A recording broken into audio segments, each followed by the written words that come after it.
And then there is this section in your statement, and I'm not criticizing you. It is your statement. For my benefit, I'm just trying to understand.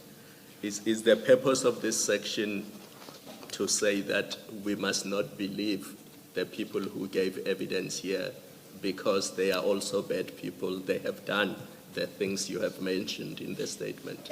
I'm trying to understand what the purpose of this section of the affidavit is and what we as the Commission should do with it. So if you can just assist me there, and it's not a criticism, it's just so that I understand why we are dealing with the things that are mentioned in this specific section. The purpose, obviously, is to highlight the behavior of the Chief of Police. He came here as a victim, and I don't know whether he disclosed, because I was not listening to the Commission, he disclosed that he was suspended for sexual harassment. I don't know if he disclosed that. So it's to bring to the attention of the Commission that in as much as he is suspended or he appeared here and he made allegation, for me, he's an aggrieved person. He's an aggrieved person. And that's why I'm making this statement that an aggrieved person would say anything to tarnish one's reputation or legacy. That is the purpose of the paragraph. Thank you. Now I understand. But sorry. Yes, Commissioner. Yeah. I mean, in the back of that answer where you say you're telling us all of this to show us he's an aggrieved person, but your evidence is nothing was done to him from these things that you list. He got away with it.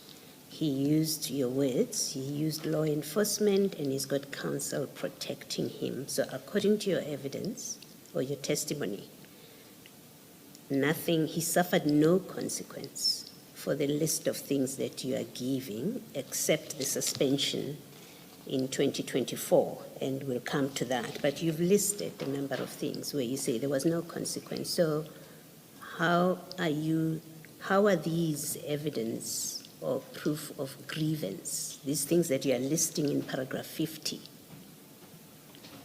how can they serve that purpose if there was no consequence to him? I think we discussed the issue of consequence management from my side, and I've explained that my hands are tight or were tight because I've been blocked through and through to deal with him. The process of dealing with senior managers, it is in the Systems Act. Senior Managers Systems Act, I think, is Section 56 of the Municipal Systems Act, where you are required to get an investigation report or an allegation first. And I write the report to the municipal council with all the attachment to council, for council to take a decision, because he's appointed by council through Section 56. So my duty was to write the report to council with all the attachment, but by then I did not have attachment. Hence, it is viewed, which I accept, that I did nothing. But here, I'm trying to, as I answered Commissioner, that the purpose of this is to bring to the attention of the Commission that Chief came here to actually air his grievance more than anything. Okay. But he has a lot to answer. But it is not for this Commission to run a grievance process or to run a DC for individuals. Yes. No, you are correct. It's not a place to run a DC, but you have put this stuff before us. So I think in fairness to you, we give you the opportunity to explain it where we don't understand. But also, I think in fairness to the people that you're naming, they need to know what it is you're saying about them. You mentioned, and I think I would like to be clear what it is you're saying in your evidence. You mentioned Lieutenant Colonel Tipper as one of the people that Chief Mapie referred to as his angels. You have also in your explanation, said at some point she was put in to be one of your protectors by him.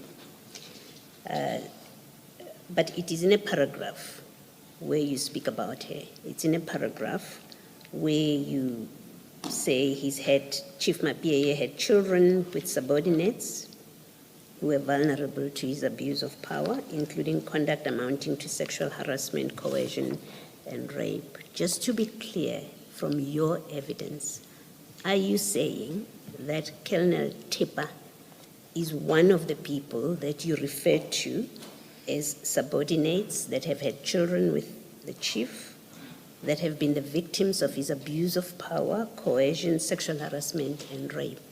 Are you saying that about her? I have explained that if you are called an angel, it means you are playing along. If you are not an angel, obviously if you are not called an angel, you will not play along with chief and agree to be abused, sexually abused. I think we have to go past innuendo. This is very damaging if it is not backed up by facts. I'm happy for you to say it's fact, what you are saying about her, and you will give us evidence that backs it up. We won't stop you doing that. But if you're relying on innuendo because she's called one of my angels, and you say, therefore, she must have had an improper relationship with him, that is not permissible. So I'm asking you a direct question. Do you say it as a fact that Kel Tipper had an improper relationship with Chief Mapieye, and in particular, and maybe let me put it specific as what I think you're suggesting, she had a sexual relationship with Chief Mapieye? Is that what you're saying? Exactly. And you have evidence of that you will include in your supplementary statement? Evidence of them having an affair.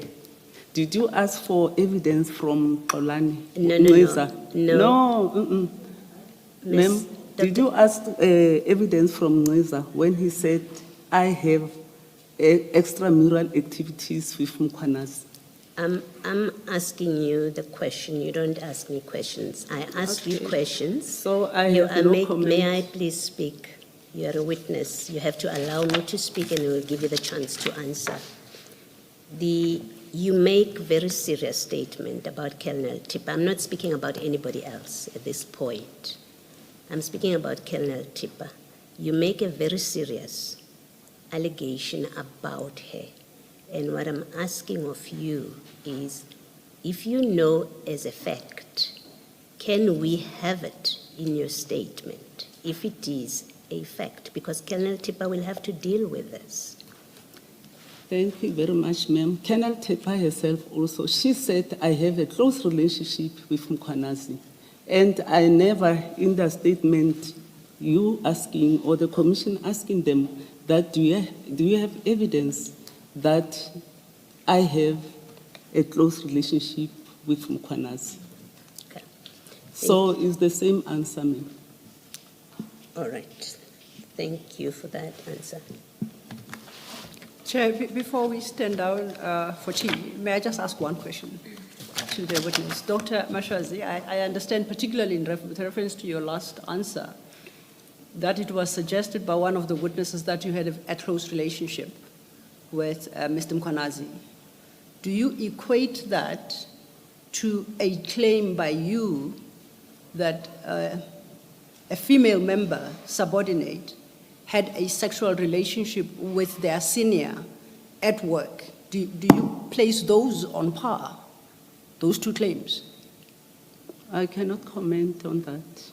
No, you are the one making the statement, so I want to know whether are they the same? But I don't want to comment on that, Commissioner. Thank you. Okay. For the record, Doctor,